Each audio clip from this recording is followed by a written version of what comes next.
Hello, everyone, and welcome to the Sex, Drugs, and Jesus podcast. Yes, he is up there. He is looking over me. He's looking over Shawn. He is looking over all of you beautiful fuckers.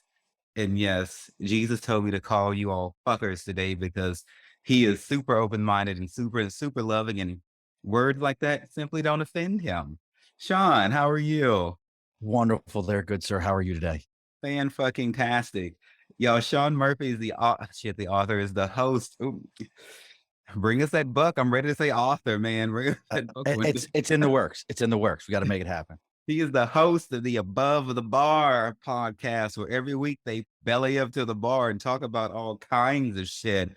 And I was on his show, and now we're doing the flip fuck thing that we often do in the podcast industry. He did me. Now I'm going to do him. Does You this all make me a bottom? Does this make me a bottom? A in this podcast bottom? in this moment, yes. And I prefer a nice dry fuck. I might spit on your hole a little bit. Other than that, a la natural, baby. I'll try. I, I guess as having my own show, I'll try not to be too much of a power bottom. I guess that's what that would make me, right? If I have my own show and I'm on the other side, does that what that makes me? Let's abandon all these titles. Just do what the fuck. Oh, brother, it is good to see you, man. You're looking good. You're looking gorgeous. I got my beard growing out because my stylist is going to turn it a weird ass color as I approach 40 years old in December. I want to be sure that I get weirder and weirder as I get older and older. And so yeah, y'all, Shawn, and I love your beard too. We're complimenting each other's We beard were. before we got on the broadcast. Shawn is a military veteran. I'm a military veteran. And so in this show, we're going to be talking about his podcast, his military experience, and it's going to get dark, it's going to get dim, but I will end it with a ray of hope and light for our veterans out there. And so we need veterans. All of you motherfuckers out there couldn't run around doing the bullshit you like to do, fucking your brains out, doing all your drugs, making all the money, raising all the children and everything. And I love all of those things. But without a military in place, crazy ass dictators would come over here and snatch your shit from you in a minute, you know. And then the people who those crazy ass dictators have sent into the country to spy and shit. And yeah, I mean, that's just the way the world works. We have spies in other countries. No reason for us to think that they don't have spies here. But the military helps to keep all of that shit at bay and from spiraling out of hand. So, as two veterans, we above all people have the right to comment on veterans' issues more so than crazy ass Republicans do. And anybody who dares to think that they're speaking on behalf of us, because usually I don't agree with what politicians say about veterans. And so we're going to talk a lot about veterans in this episode. So I see the way you're nodding and the light in your eyes. So tell me what's on your mind. Just let those thoughts out. Now, well, it's funny when you bring that up. They suck on both sides of the fence. Yeah. They really do, because it's funny growing up in the time frame that I grew up in the military. I joined in '94.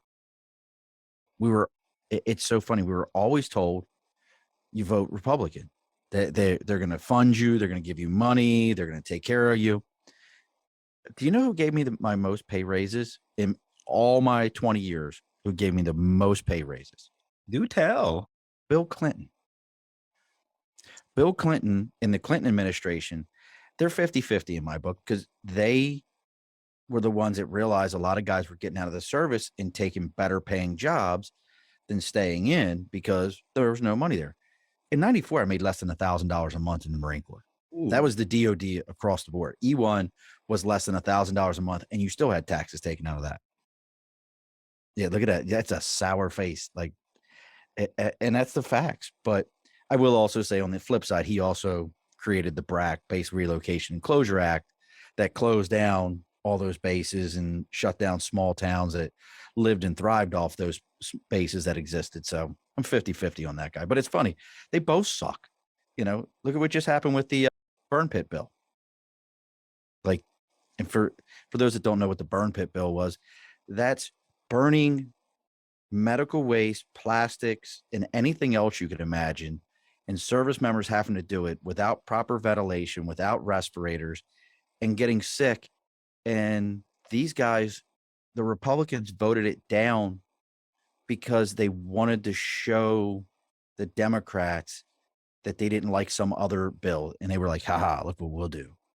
Like, really? Like, you did that, you bunch of scumholes.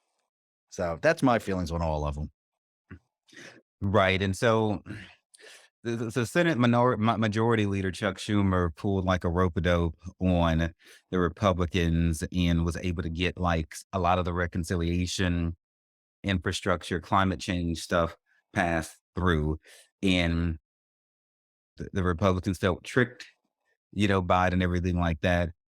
I kind of felt tricked by it in a positive way because Democrats usually don't act like they have nuts. And so I was like, wait, you actually clap back at the Republicans? What? And so, so they were real butthurt over that shit. And yeah, they did. Oh, yeah.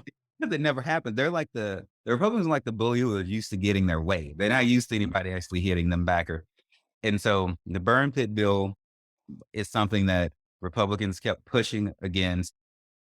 Why we don't know, but and they were all pissy about it, but it finally passed and everything like that. And so I just since you mentioned Bill Clinton, BC, my homeboy, I really love Kansas bill. I love the fat Arkansas Bill. I think there's all like what is it, a Bill Clinton museum and shit when I was in Little Rock or something. Was that's right. I forgot you did live in Little Rock. No, I didn't live there. I just visited it just for Okay. friends. But there's like a whole museum in his honor. They love them some Bill Clinton. They don't care how he got his dick sucked in the Oval Office. And I commend him for playing the saxophone, smoking his weed. If he did smoke weed, I just picture it. He was just that didn't way. inhale. He didn't Inhale, getting his dick sucked. I don't know what kind of marriage arrangement him and Hillary had. I commend her on keeping her shit classy and together no matter what. I love me some Bill Clinton. Anybody who gonna get they knob slobbed in the Oval Office, which I would imagine every president has. Otherwise, why Yeah, the fuck with you? I mean, that's one of those weird ones where everybody was up in arms about it, but were you up in arms about Kennedy? Like let's understand that the JFK was an old school pimp, and he made that happen. Like, let's not get that twisted. Like that, don't. He was there. I mean, so why? But he changed. You know what? He changed an outlook of an entire generation towards those things. When he said, "I didn't have relations with that woman," and everybody was like, "See, getting a little head. That ain't relations. That ain't nothing. That ain't nothing." And it was like, yeah, go ahead and tell your old lady that. See how that works out for you. It wasn't me. Mm-hmm. What the cameras say. Like the song, "It Wasn't Me." Right? Shaggy, I think that was. He was a Marine. Did you know he was a Marine? No. Yep. Shaggy was an artillery, was in 2nd Battalion. Oh God.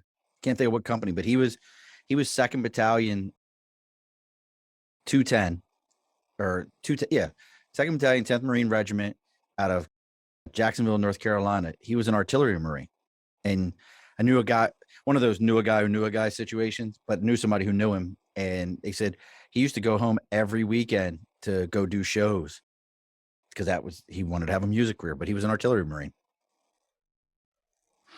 That's dedication there. Now he's even that much more sexier now that I know he's a Marine. I love it, brother. So your show, the Above the Bar podcast, why did you name it that? Well, because all my equipment truly sits above my bar. Right now, as you and I are talking, all my equipment is sitting above my bar. I have a bar in my home, but the other side to it is there's the, I like double entendres. The other side to it is the term keeping things above the bar, keeping things real, keeping things legit. So I always enjoy when I talk to people, hearing the real stories of their lives or their background. Like you and I, when we talked, when you were on my show, you kept it real. There was real energy in that, real advice, real things that had happened in your life. And you didn't sugarcoat them. You didn't weigh them down with, blaming other people or blaming other. You were real about all of it. And that's what I love. So that's why it's the Above the Bar podcast. All right now. Thank you for all those compliments and everything. I'm glad you appreciate my direct tone. I'll say it like that. And so, how long you been doing it? So we started this in June of last year. It was one of those situations where I had said many times I wanted to do it. I had been on some friends' podcasts that were very successful. We're on a network called the Earplug Podcast Network that's owned by a friend of mine, Herb, and been on his shows a bunch of times. And I kept saying I was going to do it. I was going to do it. My wife finally said on Father's Day weekend of last year, she just turned around and she handed me all the equipment. And it was like, there you go. And it was actually, might actually, now that I think about it, it might have been Father's Day 2020. God, time has flown because we just finished episode 136 or 137. Got another one tomorrow because today is Tuesday, right? Yeah, today's Tuesday. So we got another one coming up. So just once it got going, it just kind of, it's had a life of its own. Hmm.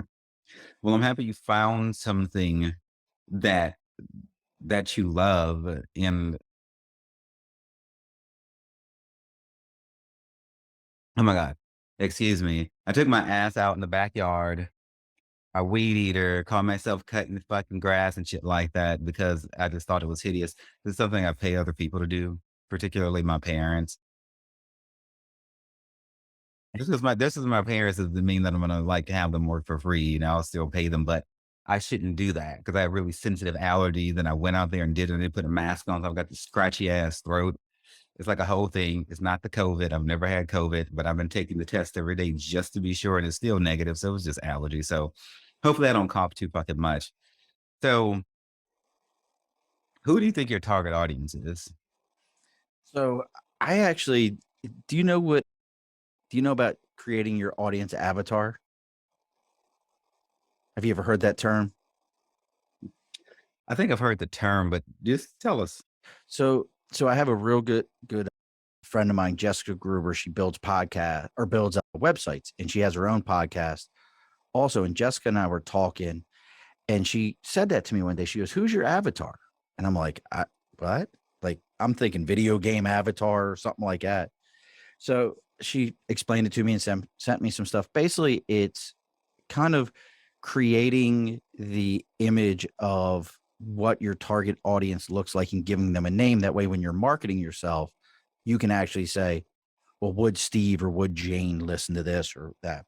So I've kind of figured it out that my target audience is probably late 30s at the youngest. I would say maybe mid, um, up through unknown finished age, probably closer to mid 40s. Not necessarily would they have a bachelor's degree, but they're educated in what they do. They're professionals. They like food, they like drink, and they probably will be caught watching the History Channel or or like documentaries or things of that nature. They like to learn. Yeah, I would imagine, and that's a beautiful avatar. I would imagine most people who bother to click on a podcast are trying to be enlightened on some level. I suppose even in entertainment podcasts and stuff like that, even if it's finding out that, Ezra Miller just caught a felony for being a little klepto, you're still being enlightened. You're learning something you didn't know before. And I am not throwing shade at Ezra Miller. They are a very beautiful specimen of a human. And baby, they can come and steal from me any day. I need them to come steal my virginity all over again. That's what All over. that's what I need, that beautiful thing to come and steal, baby. You didn't have to do all that. You could have come taking all that stress out right over here. And what are you drinking? Is that like a bourbon, a scotch? So I was drinking a little bit of. So one of our former guests, they have a distillery up here in the upstate New York area called New Scotland Spirit. So I'm having a little bit of their straight rye whiskey, which is actually, I learned this from these guys. Rye is a New York grain. So I didn't know that. So all the times of hearing about rye whiskey, I learned from them. So they make what they call an Empire rye. So it's mostly New York rye grain, and it's phenomenal. I love it. Well, drink up. So, as you were going over some of your target, I mean, your kind of the breakdown of your show, I have to say I agree. I feel like the information that you cover is very practical. Like some of the titles, I wrote a few down, like what is networking, how to build a website, how to start a music label. It's like you're trying to help people and to give them like steps and practical things that they can use. So I would not classify your podcast as an entertainment podcast. This is a very like lifestyle podcast. And it's like you're trying to help people be better, like come up out of whatever their circumstance or situation is. Like you're trying to help them get knowledge and information that might be out of their grasp otherwise. Thank you. And so now one is called Cannabis. Oh, you're welcome, Sugar. Now one is called Cannabis in Massachusetts, that I wanted to stop and kind of like meditate on this one here for a moment. These are some of my favorite titles. After we get done with this Massachusetts meditation, I'm going to ask you what you feel like for you, your most impactful episode was. So you can just chew on that in the background. So this stood out to me because I'm on a new drug journey. And so when you did this episode on the cannabis in Massachusetts, tell me, what did you take from it? Cannabis in Massachusetts is interesting because when they created their law, so we have in New York, we have two states next to us that both have legalized marijuana. New York State has decriminalized marijuana, but we don't have any dispensaries other than for medical use. But it's interesting, and I'll tell you why the two states were interesting, why the Massachusetts one. So we have Vermont, which is the only state ever to legalize it through their actual, like, it wasn't like the governor said, hey, we're going to legalize it. They actually voted it. The people voted it and said, we're going to legalize it. But you and I couldn't go to Vermont and buy cannabis because in Vermont, you have to be a Vermont resident with a Vermont driver's license or photo ID to buy there. So they're very cut off from it. But Massachusetts is interesting because Massachusetts is completely legal. Were the first state on the East Coast to go completely legal. And you think about that, that's the East Coast. The whole East Coast, they're the first ones. And they tied their marijuana laws to mirror their open container laws for alcohol, which I thought was genius from the standpoint of, it's not right to walk down the street with an open beer. You know that, I know that. We were brought up that way. You could be that person, but that the cops will stop you for an open container. You've heard that. Okay. So they said, we're going to do the same thing if you're smoking a joint walking down the street. Don't walk down the street and smoke a joint. If you want to sit on your front steps and smoke, go right ahead. But what I really gained from that episode in particular was I didn't realize how deep and it's a culture. I didn't realize how deep that culture was. And really kind of focusing on that and listening to my guest and saying like, wow, this really is. And we also came up with a dating show. Did you listen to that one, hear about our dating show that we came up with? Do tell. Just act like I've never heard anything before. Okay, because this one was pretty funny. So we're talking about it and everything, and we had come up with, his name was Jarvis. Jarvis and I were talking. He goes, you have like what's the rose ceremonies for the bachelorette and all that, and we decided that we could come up with one for cannabis, and instead of giving out roses, you give out buds, and the competitions were going to be like rolling. How good can your partner be? Like rolling, are they really a road dog for you? Can they hide your stash if you needed them? Like we had the entire thing fleshed out, and I thought this is great and hilarious to talk about. He messaged me the other day. He's like, bro, we need to do this. I'm like, what? He goes, no, I want to come up with a show. And he was dead serious because from that culture standpoint, for a cannabis culture, they're not represented in those worlds. So it was a representation. I thought, how great of an idea. And we were just BSing on a podcast to come up with this. So that was really kind of the nuts and bolts of that one. And it was just so much fun to talk to him about it. And when you're saying it's the culture, are you saying the culture of the cannabis or the culture in Massachusetts? And cannabis culture itself. So I never thought of it as a culture. Growing up, it was, oh, this dude smokes weed, that dude smokes weed. But you never thought about it from a culture standpoint. But when you talk to somebody that's really into it, or maybe from a medical standpoint, it's changed their lives, got them off of opioids or heavy medications, and you find out that truly it is a cultural thing. Okay. That reminds me of how before Franklin D. Roosevelt, I believe it was, issued this whole war on drugs nonsense, how, people were doing a lot of psychedelics and everything. And it was really, you might call them hippies or what the fuck ever, but, there was people, bonding over, you know, a, an experience that everyone was having, but it was very much more like a cultural movement and everything like that before everything got shut down. And so it sounds like that culture is coming back. I mean, Yeah. it never really went away, but it's coming really more back into the mainstream. And so, which I appreciate. And so this leads me to my, mm, divulgence of more of this new journey that I'm on. And so everyone knows my chaotic history being on and off drugs and stuff like that. Well, I watched two documentaries that sold me on psychedelics, and I had never used psychedelics before. I used to sell them, but I didn't do them. Maybe I did acid, but I never hallucinated or whatever. But so I watched, what are they called? The History of Mental Illnesses on PBS. Then the other one is called How to Change Your Mind, which is on Netflix. And they both go over how psychedelics were used for health reasons and in clinics before the government made it all evil and the devil. And then, in my opinion, the church echoed what the government was saying, as they tend to do, and how now it's coming back. And I'm particularly excited about these MDMA trials and how they've been used to treat veterans and stuff like that, in the VA hospitals in places and such. And so I'm actually going to go to Oregon next month to do an MDA trial thing.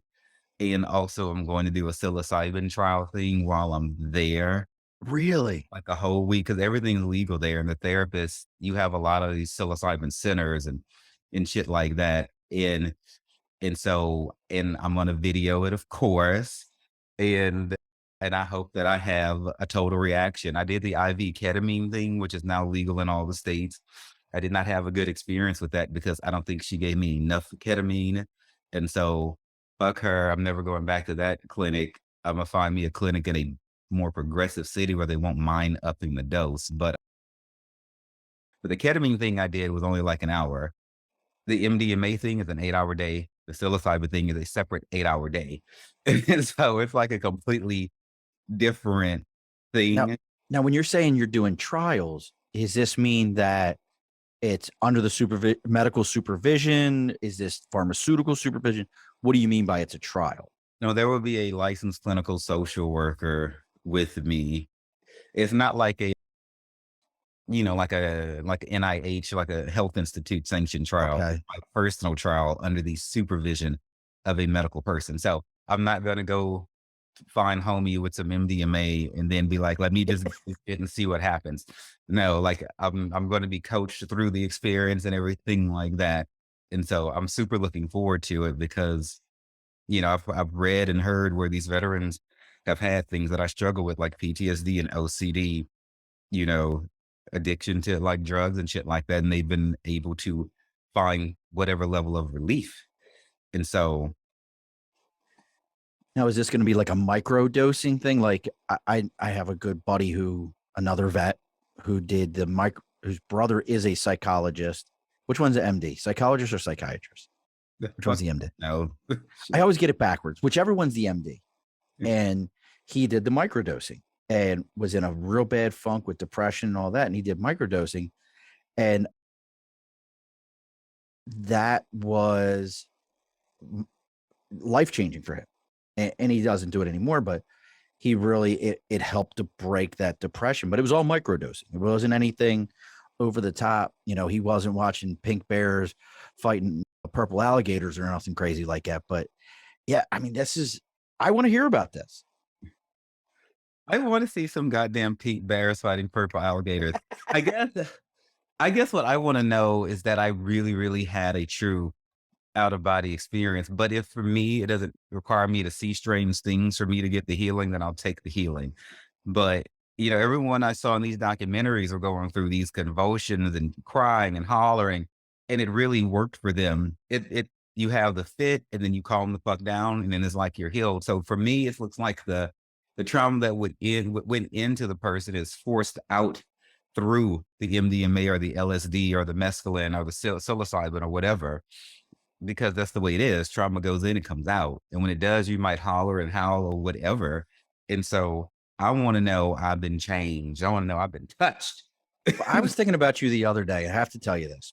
I was watching a video, and it wasn't one of those kind of videos. It was a different video. Mhm. And the gentleman said, we all want to say that marijuana is the gateway drug. It's not. Trauma is the gateway drug. If you really look at why people, you just said it yourself, you've had all these issues that fed, your issues in the church and all these other situations for you that fed for your trauma and the drugs. Trauma is the gateway drug. And it was such a powerful statement to hear. And I thought about you, brother. Yeah. So we'll see how it goes. Thank you so much for thinking of me, and I will be as transparent as I can legally be with what I intend to do. And so we will go from there. And I want to do all the things now, all the ayahuasca and everything like that. And so, and let's just see. So for you, out of all the episodes you've recorded, what do you think has been the most impactful one to you? One that when you turn the mic off, you just couldn't stop thinking about it, whether you were disturbed, like in a good way or in a not so great way. So it's definitely difficult to say that, pick your favorites. It's like they say, pick your favorite child. So I don't know that, but I will tell you a lot of my guests have become good acquaintances, people I talk to on a regular basis, people I communicate with on a regular basis. I will say though that probably the one that as a parent shocked me the most and really was like, I don't know how I would go with this, is a gentleman named Jeff Discovic. Jeff is from, and it's funny enough because he's from about 2 hours, 3 hours south of me in New York. He's from Peekskill area of New York. And if you've ever been to Peekskill, it's a fairly quiet area. Nothing really goes on there.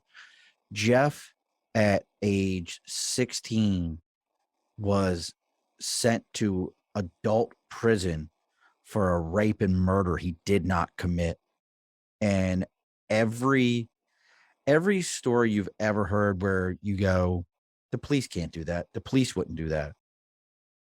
16 years old, interviewing him without a lawyer, without his parents being aware that he's being taken away, playing good cop, bad cop, not feeding him and just giving him at 16 coffee and cigarettes and zipping him up and telling him if he doesn't talk, they're going to whoop his ass. He's going to go to jail. His parents will be charged because they're hiding him.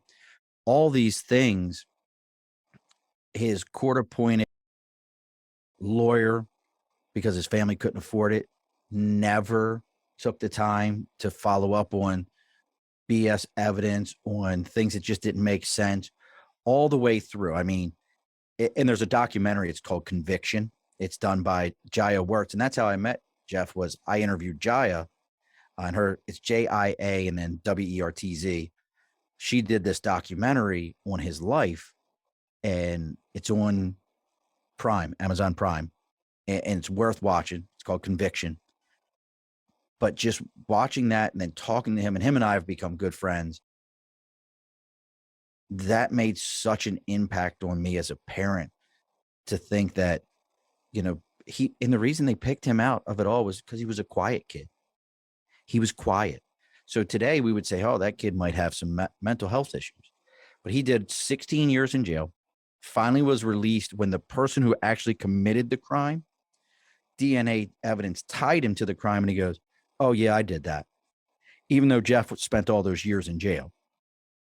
And the best part about it, though, is Jeff got out. Jeff has now got an Esquire after his name because he's a lawyer. And he actually has his own foundation where he defends people that have been wrongly accused and fights for their freedom. So that was probably of everybody that I still talk, I talk about all of them. We could talk about the guy, what does aliens, Jesus, and the afterlife have in common? That was the week prior to that. And that was that was some wild shit. But the one with Jeff Discovic is probably one of the most impactful in my life, like just thinking about things. Well, as you're writing, I'm taking my notes and everything like that because I have to look up these documentaries and everything like that. That is very, very cool. Good Lord. Okay. So speaking of fucked up childhoods, we're going to shift gears from your show and talk more about you personally because the people will just fall in love with you, man. And so, so you came from a single parent home because your dad was arrested when you were young. Where were you born? Where did this happen? Tell us. So I was an only child. My mother raised me from age 11 to 18.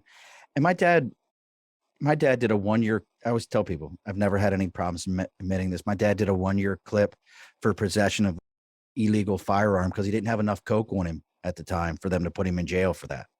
My dad dealt, but we came from a good life. We owned a liquor store with a dance club in it. We owned a bar. We were doing good. And we went from that level to my mom had to sell it all. We moved into a house that didn't have a stove in it. We had to wait till she could save up to buy a stove. And we used to joke around and call my mom the microwave mama because she could cook anything in a microwave. And we did all right. She had a microwave and electric skillet. My mother made it happen. It's actually her birthday today. She turned 70 today. She's a phenomenal woman. And she made it happen. But, I was the original. I was like one of those true latchkey kids. You remember latchkey kids, that term? Mm-hmm.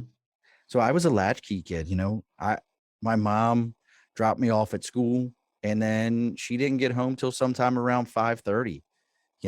I had to fend for myself, which I should have gotten so much more trouble. I just didn't get caught.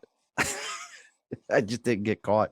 But yeah, and on my 17th birthday, my mother knew that I needed more male influences, positive male influences.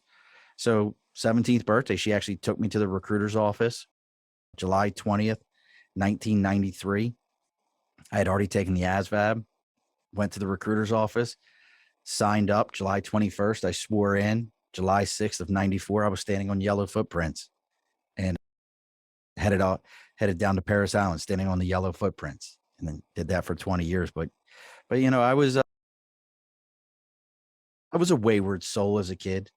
But I had uncles that stepped in and tried to fill that father role. But my uncle who did most of it, he was only 8 years older than me. So think about that. He was 8 years older than me trying to tell me stuff. So the conversations were, I would almost say they had more value because they were more relevant. But sometimes he was closer to a brother than anything. Okay, and that's your biological dad? So my biological dad, he popped back. He was back in my life. I guess he was back in my life when I was about 16 and he tried. But it wasn't until after I graduated from boot camp that he really, we were back on seeing eye to eye because we didn't see eye to eye before then. I was that kid, you treated my mom bad, you this, you that. And it was tough on me. So, but it wasn't till I graduated from boot camp that we kind of were like, I'm a man, you'll talk to me like one. And we treated each other in a different way. Well, that's good. I'm here for some reconciliation. So, y'all, when he says like ASVAB, that stands for Armed Services Vocational Aptitude Battery test you got to take, before you can scoot off to the military. Now, that latchkey kid is just like a kid that's at home without adult supervision. Just Yep, kind of got a like, key. you know. So, so you said you knew your dad was dealing this Oh yeah. cocaine. So, how old were you when you first became aware that he was dealing the drugs? I guess I was probably well, I guess it was probably right around when my parents divorced at age 11. And even that, like, I still remember that I was asleep in bed, woke up to my mother waking me up, going, I'm putting your father's stuff in trash bags and putting it outside. And I went, okay, and went right back to sleep. It had zero point 0.0 impact on me at that point. That's what you're doing? Okay, fine. I don't give a shit. He ain't around anyway. He ain't here. And but I was probably about that age. But even before then, like, my dad smoked weed, always did. And I knew how to put it. I knew what it was, but I didn't know what it was, if that makes sense to say it in that way with different inflection. Like, I knew dad's got a stash underneath this couch. It's in this bag. I don't touch it because it's dad's. Didn't know what it did, didn't know what it meant, but I just knew I didn't touch it. Okay, I can understand that. I remember watching like an older sibling of mine, like I think vomit up cocaine, or when I was like super young, and I didn't really know what it was. Maybe I kind of knew. It's kind of like a foreboding sense of knowing. I get that. Mm-hmm. Uh, so let me be clear. So you had like a biological dad and a stepdad, or are we talking about the No, same person? no. So I had my biological father, and then I had an uncle who was 8 years older than me, who really was the major male role model and helped get me through high school and everything. Okay. Okay. So now you also told me before that you personally were divorced twice and you were married 3 times. So do you feel like watching what happened with your parents attributed to your situation, or was it because you were in the military, or what do you think? I would say the first one was very military. It was that, it, and they don't. This is probably one of those things I think we don't do enough good jobs with in the services, is dealing with separation anxiety. You know, I was a 17-year-old kid when I went to boot camp, turned 18 in boot camp. Here I am. I'm going to show up in Jacksonville, North Carolina. I got bills to pay. I've got to get myself going. I'm on my own. And the only people that tell me they love me or care for me are back home. So, but I can't be there every day. So, why, if I can get one of those people to come with me and tell me that they love me again, why wouldn't I do it? So that was my first marriage. Good woman, have no ill things. We've talked years later. We talked afterwards because we were probably married for months. Like, we're legally married for a year, but we were only together for a few months after we got married. We were high school sweethearts. But I haven't, we've talked years later, and looking back, she was like, "Oh, I'm sorry, this, that, and the other." I'm like, "It's fine. I understand. We were kids. I was like, she was 18 and I was 20.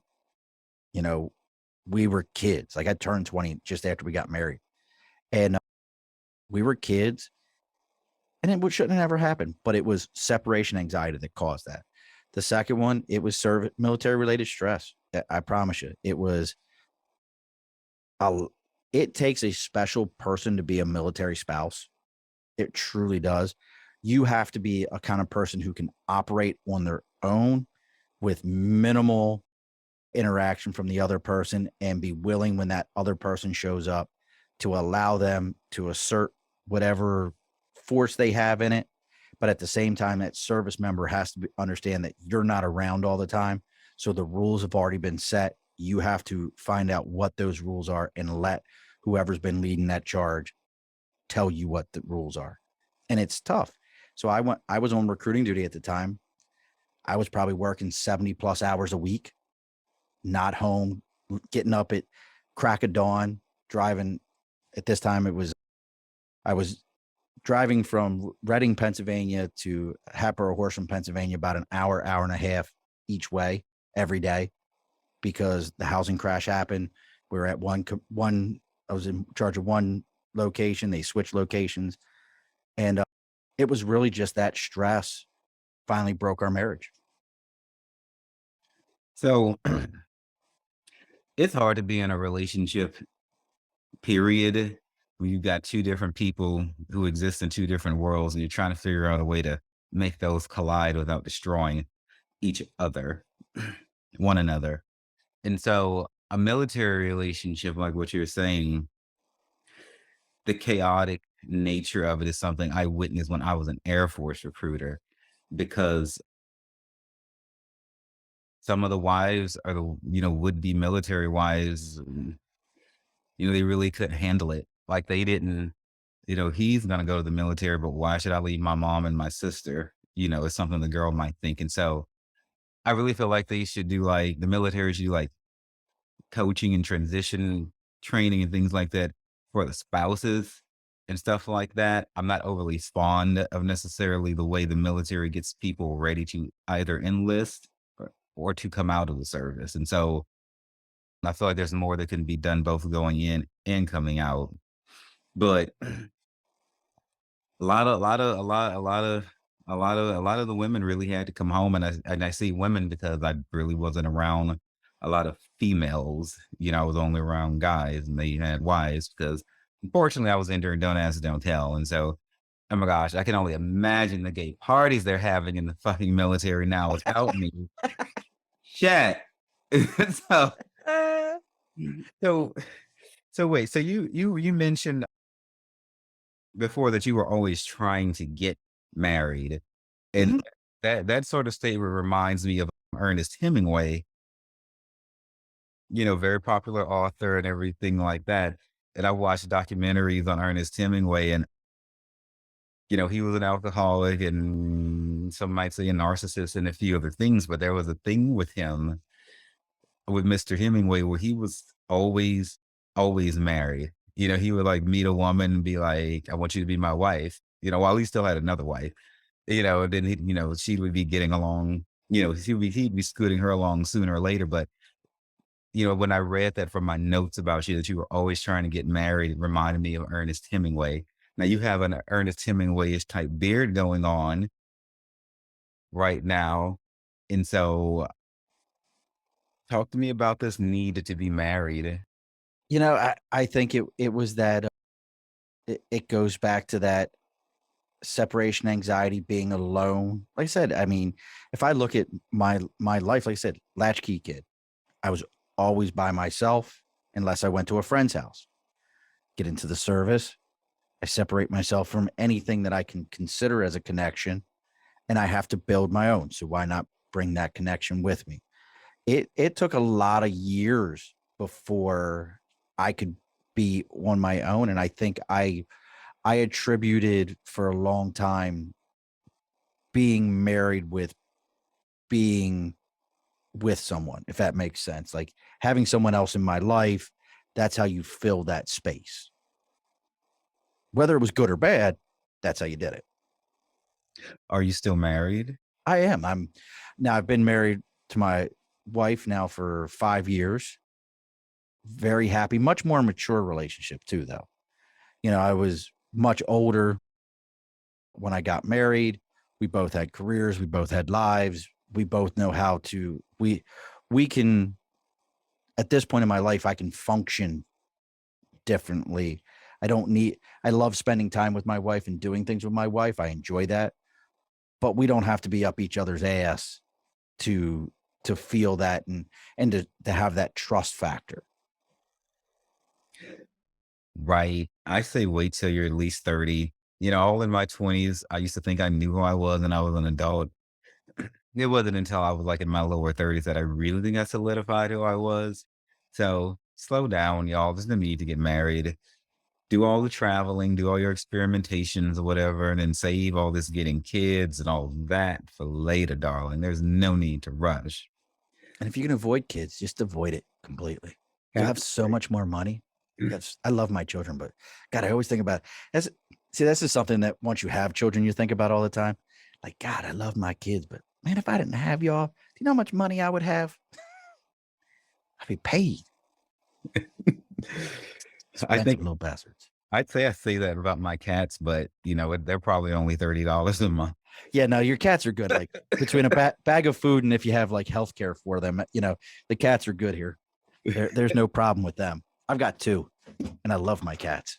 So you mentioned like yellow footprints a couple of times when what is that? Like when you So, talk about chipping off to the Marine, what is that? so that's a very iconic Marine Corps thing. So if you look up yellow footprints, when you step off the bus at Paris Island, or if you're from the left coast in San Diego, there are painted on the ground yellow footprints because that's where you have to stand, and they're painted at a 45-degree angle because that's where your feet need to go, so that to start teaching you the position of attention right away. So you'll hear Marines talk about, landing on the yellow footprints or standing on the yellow footprints. Paris Island is the Marine Corps boot camp. Right. We have two. So if you're east of the Mississippi, you go to Paris Island. If you're west of the Mississippi, you go to San Diego. I would have gone to San Diego. San Diego. Because the Mississippi River runs right through Baton Rouge, where I'm at on the west. Baton Rouge. Baton. And I So, love Louisiana. I have to tell you that. I love Louisiana. I've only been once, and I've been once, and I would pack my shit up and move. okay, well, you can come here, and then I'll go to Los Angeles. Well, I'm in all Smallbany, New York. So you have to come to Smallbany if we're going to swap. Oh, since you mentioned New York, there is a people of color psychedelics collective that's a lady heads out of New York who I hope to have on my show. What? It's like a whole nonprofit, and it's all about like the benefits of psychedelics and shit.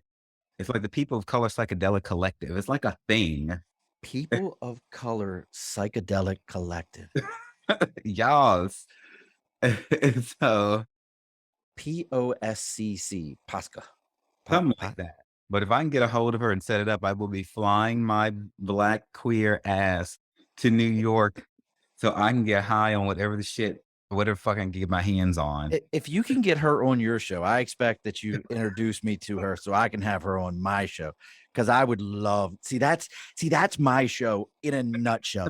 Somebody being like, I got this person, this is what they do. And I always tell people, my show should feel like you walked into a bar and you're overhearing somebody else's conversation. And if you're the guest, it should feel like you walked in the bar and the bartender goes, "Hey, you do that drugs and Jesus thing, right?" "Yes, I have a podcast." And that's what it should feel like. And hearing that, oh God, I would love to talk to her. What's her name? Where is she now? I've made a note. We'll talk about it. What is she wearing? Call her now. Oh, that's so great. So you were in the Marines, and I have to say Marines are very sexy, love the outfits and the uniforms.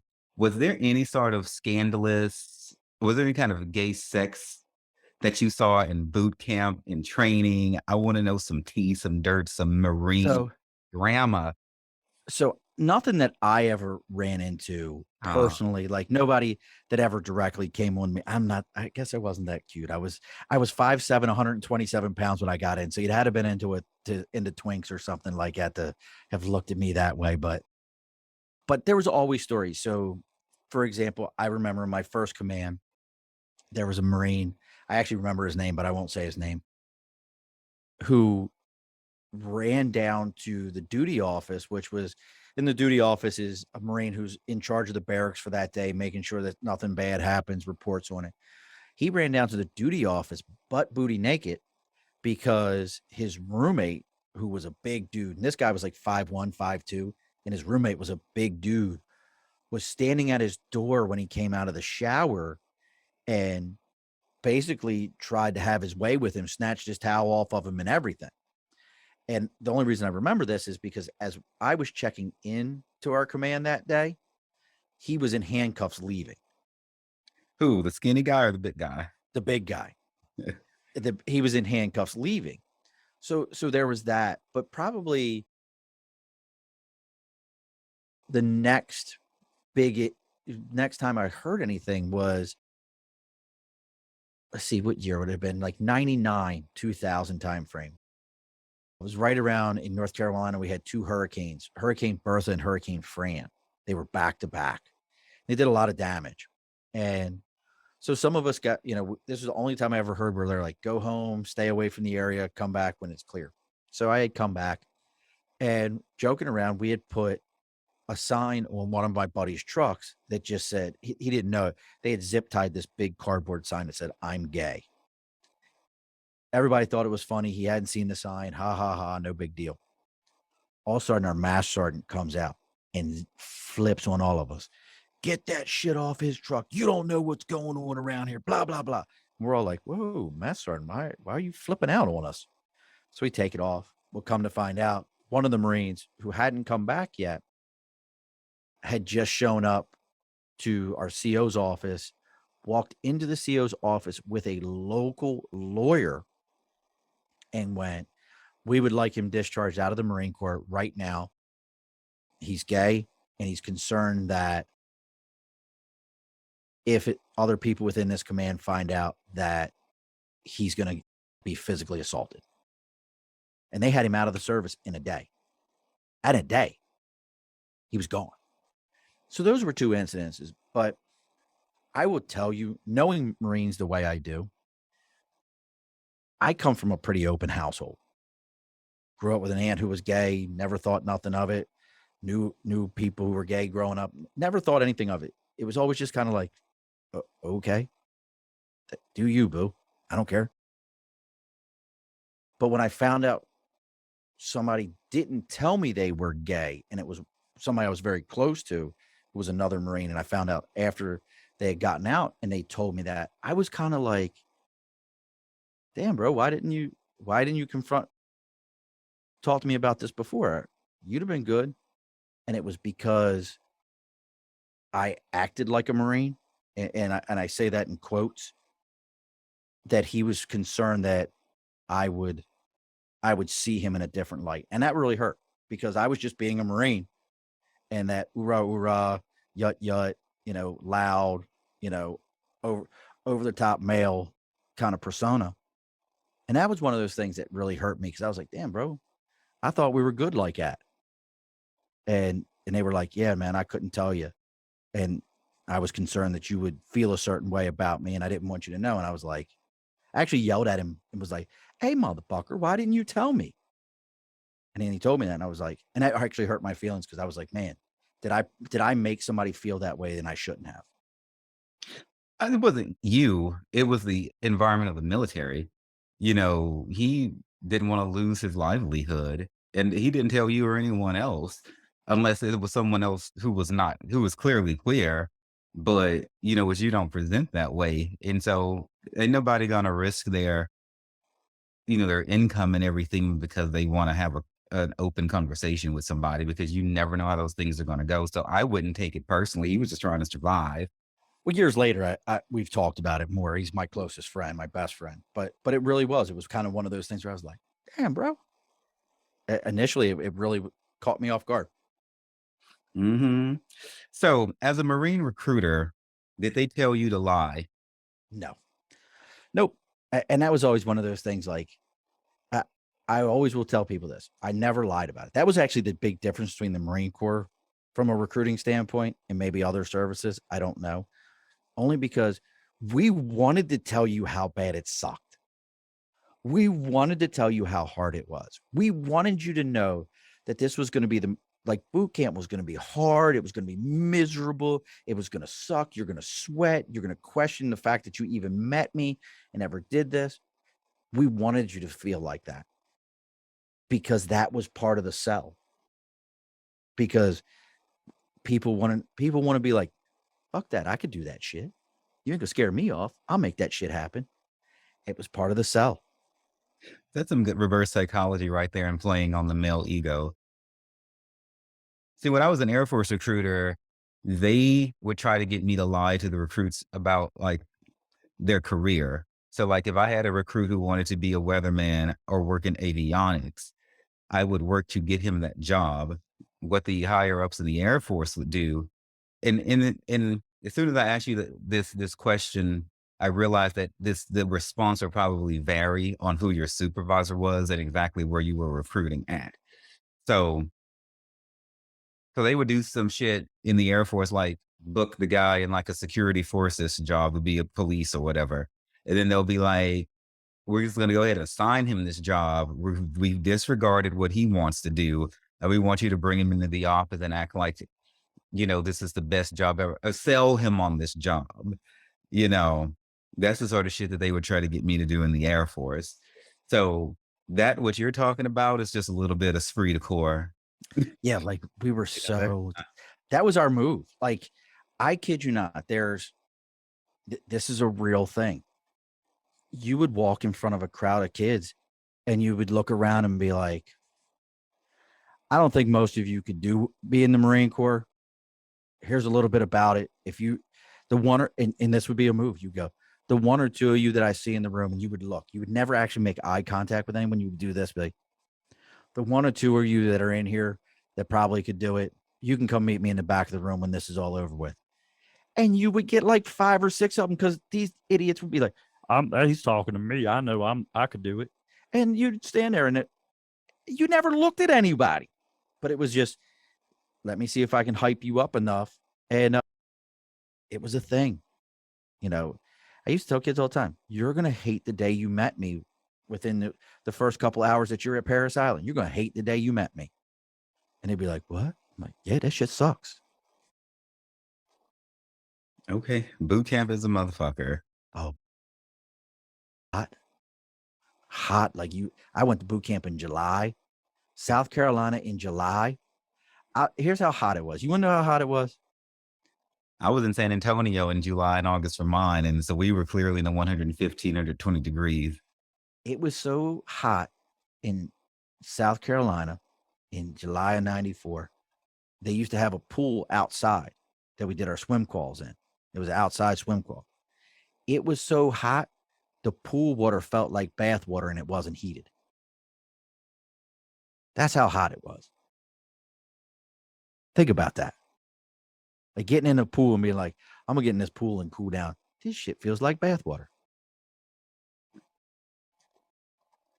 Well, I'm glad you didn't melt. Nope. Nope. All the sweetness made it through. So do you feel like movies like, I think like Jarhead, a Full Metal Jacket, I think that those were like Marine specific, if I'm not mistaken. Do you feel like they do the Marines, is that really how it is? Or there's really soap parties or you're beating people up at night, you know. I know what you're asking. So I'll put it like this. I think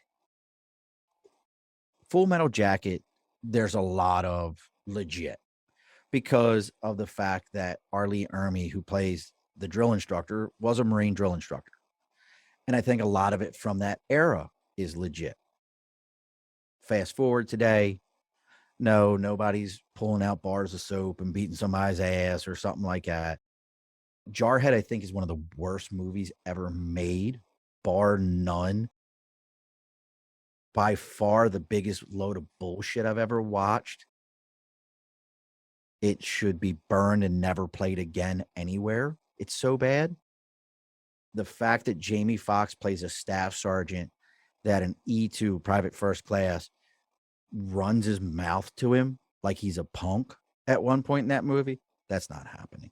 That's not happening. And they talk about, if you watch that movie, when the main character of the movie ends and he goes to his buddy's funeral, he's still an E2 after 4 years. You will get promoted 3 months out of boot camp to E2, 6 months after that to E3. If you're not, again, at least picked up E3 and got out, you're a turd.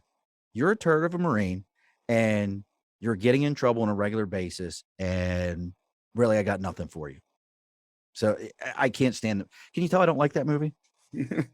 A scathing review, y'all. Yeah, I think it's a garbage. And a friend of mine read the book, another Marine, and said the book was really good.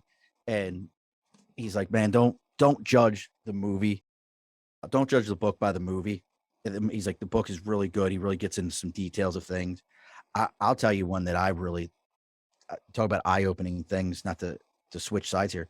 There's a book called Shadow of the Sword that I really wish they would make into a movie. It's about a Marine who is can't remember if he's a Bronze Star with a V, which is a pretty high commendation for valor, or he was a Flying Cross, which is one step below the Medal of Honor winner, but very awarded for valor, honored, went to become a drill instructor and suffered such PTSD that it broke him. But I have his book, but to read his story, Shadow of the Sword, and to hear like, I wasn't trying to be a hero. My body took over and just did things because my friends were there and I needed to survive that. They needed to survive that. And just the way he explains it and the aftermath of dealing with things afterwards and going through the PTSD. Like this dude talks about in the book, his neighbor, he was at his in-laws' house and the neighbor's dog wouldn't stop barking at him. So he jumped over the fence and started choking the dog to death, like bare hand choking the dog to death. That's people be like, oh, you're an asshole, you're psycho. No, that's a PTSD reaction. Mhm. And if they want to, if Hollywood, if you're listening, go get the book Shadow of the Sword and go make that into a movie. Go treat that the way it should be and treat the service members the way we should be treated. We lose 22 vets a day to suicide. A day. Talk about my shows. I interviewed a gentleman who had his own organization called 22 a day Vet Lives Matter. He committed suicide and he had an organization. He had people around him. Well, since you mentioned suicide, I had put a note here, and I'm so glad to see that we're on the same page because I wanted to talk about veteran suicide. And I pulled up some statistics from back in 2020, and it said that the Army had the highest rate of suicide in 2020 at 36.4 deaths per 100,000 soldiers. So basically, this is 580 total service members who died in 2020. 30% were active duty. The Marine Corps had the second highest suicide rate at 33.9 deaths per 100,000 Marines. That I'm not surprised by those numbers. I mean, every day, it's most of us go to work just to get the job done. You would agree with that. The average civilian goes to work just to get the job done. Well, yeah.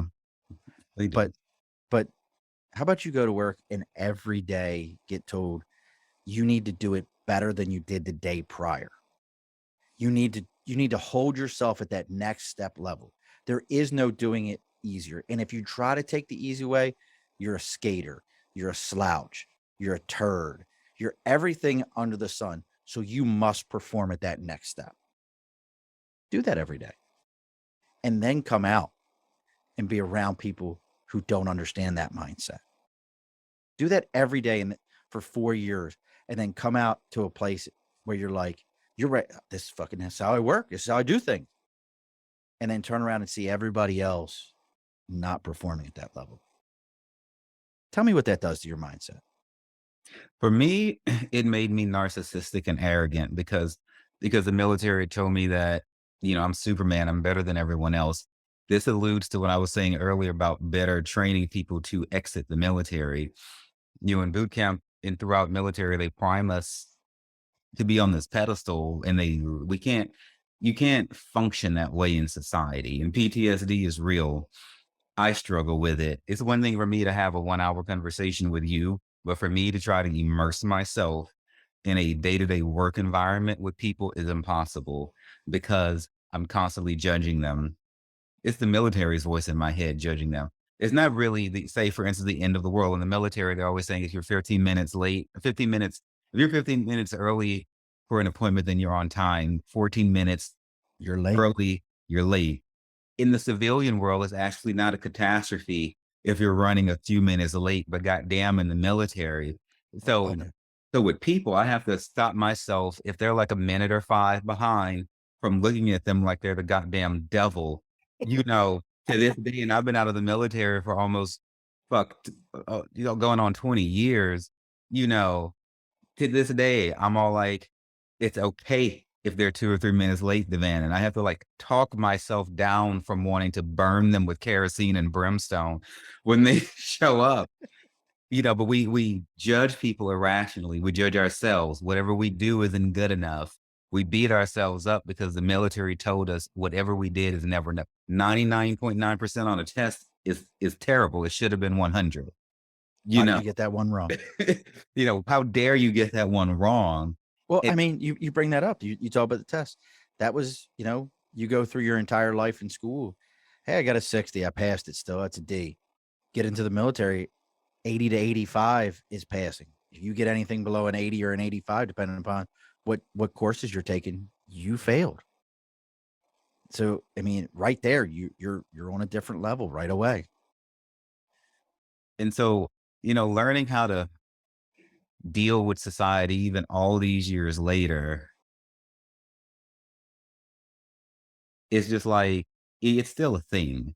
And so that's why I'm all for all of these psychedelics, whatever can help me deal with the OCD and the PTSD. I think every veteran should have a license to do whatever fucking drugs we want and just be done with it.